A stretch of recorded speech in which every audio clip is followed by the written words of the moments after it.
I've always loved meeting new people. I spent many years in my early 20s traveling around the world, hoping to get to know new people. However, since becoming a Unitarian minister, I've found meeting people a bit more complicated. I did some traveling this summer, and invariably, what happens is that I strike up a conversation with someone, and we're talking for a while, and a connection starts forming, and eventually the conversation gets around to what I do for a living. When I say I'm a minister, people get the most interesting looks on their faces. With some people, you can see that they're doing a quick internal inventory of everything they've said up till that point, trying to make sure they haven't sworn or said anything heretical or incriminating. Other people appear to be scanning for an exit strategy, just in case they're about to be proselytized. The next question is invariably, well, what kind of minister are you? And when I say I'm a Unitarian Universalist, it gets even more interesting. Of course, most people don't know what a Unitarian Universalist is.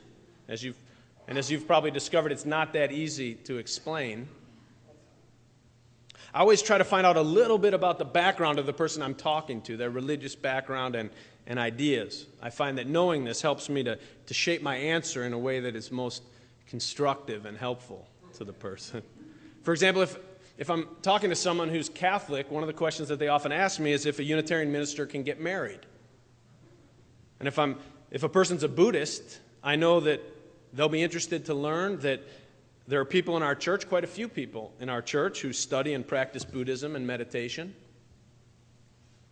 I learned my lesson about knowing my audience one time when I began explaining at length how Unitarians are not fundamentalists, that we don't judge and condemn people of other religions, that we're very open-minded, and that in fact we find that truths can be discovered in all of the world's religions and cultures. After my long explanation, the person looked back at me and said, well, that's interesting. I am a fundamentalist. Ever since then, I always try to ask the person a little bit about themselves to find out where he or she is coming from. Surprisingly, only one person this summer, handed me some Christian tracts to read. One was titled Sin Busters, an explanation of the Ten Commandments and why Jesus is the only way to heaven. And another one was titled Burn, Baby, Burn,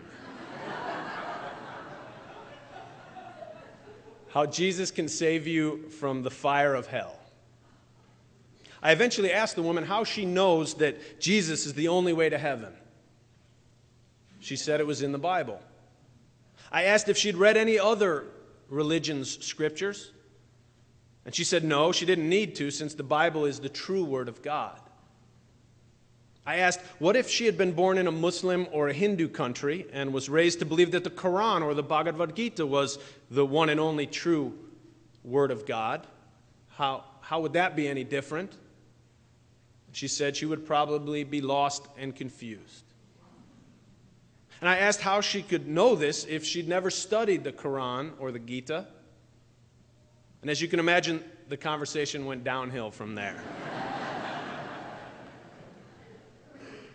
I tried to explain the benefits of an examined faith, one that employs a healthy dose of doubt and inquiry and tests its assumptions.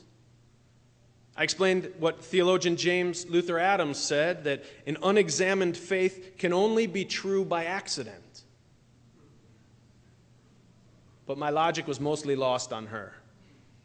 This gentle woman went away from our conversation knowing that Unitarian Universalists believe that we can learn from all of the great prophets and religions of the world, and that we don't think any religion has a monopoly on God or truth.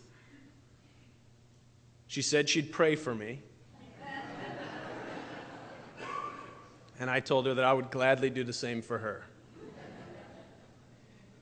One young man I met this summer was bold enough to admit that he believes religion is basically for people who need faith and superstitions in order to feel good about their lives. He had a very scientific and secular view of life and death. He'd never heard of a religion that took science very seriously.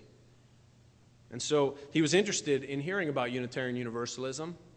He was surprised when I told him that many famous scientists were Unitarian. People such as Charles Darwin, who was raised Unitarian and who considered going into the ministry before becoming a scientist.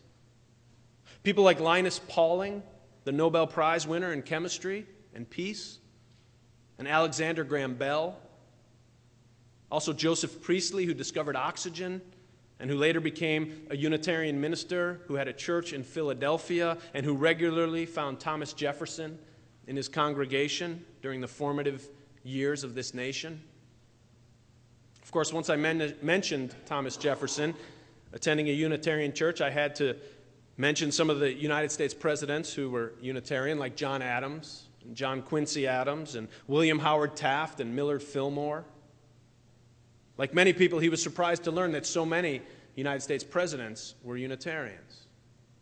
He asked who some other famous Unitarians were, so I mentioned people like Florence Nightingale, and Susan B. Anthony, Beatrix Potter, and Henry David Thoreau, Frank Lloyd Wright, and Nathaniel Hawthorne, Henry Wadsworth Longfellow, Ralph Waldo Emerson, and others. He was amazed at how many people who he admired from science, literature, American politics, and social reformers were Unitarian.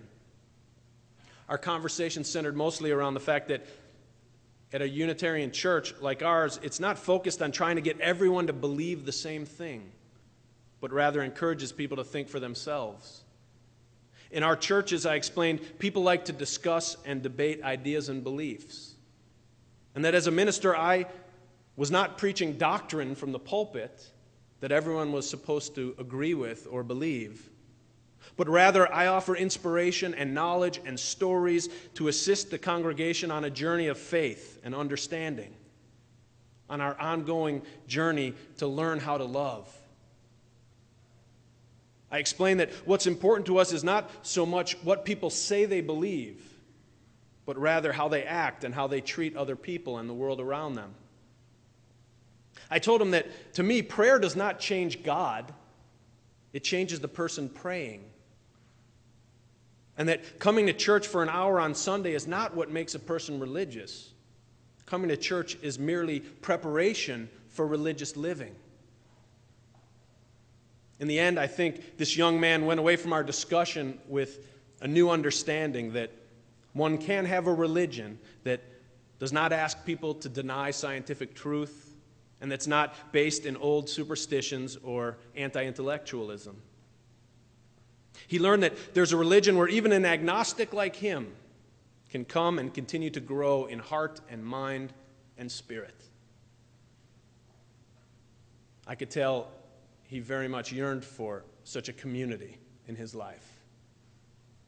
A few people I found myself in discussion with this summer considered themselves to be spiritual, but did not practice any particular religion.